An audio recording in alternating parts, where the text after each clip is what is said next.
Tatarstan Respublikasynyň Ilmler Akademiýasyna da magtymly Praga türkü dünýäsiniň beýik şamçyragy we akyllar çakyryşy garasyna halkara çäret geçirildi.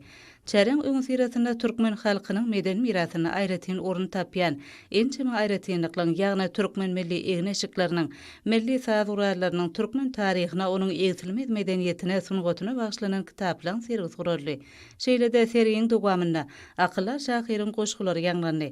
Duşuň dowamyny magtymlylygyň dünýä garaşy we umumy adamzat maksatlary, şahyryň golýazmalarynyň halkara ähmiýeti, türkmen akyllarynyň insanperwer pikirleri, şeýle hem tatar taryhyna we medeniýetine beýik şahyryň dörejiliginiň orny we ähmiýeti barada aýdyryp geçildi.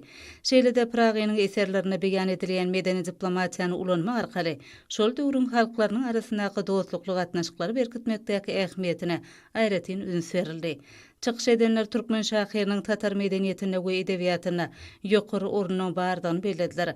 Şu nukta nazardan Tatarstanly alimler Kazan şäherine magtymly Pragaýyň ýadygärligini gurmak mümkinçiligini garamagyň maksada laýykdygyny belläp geçdiler.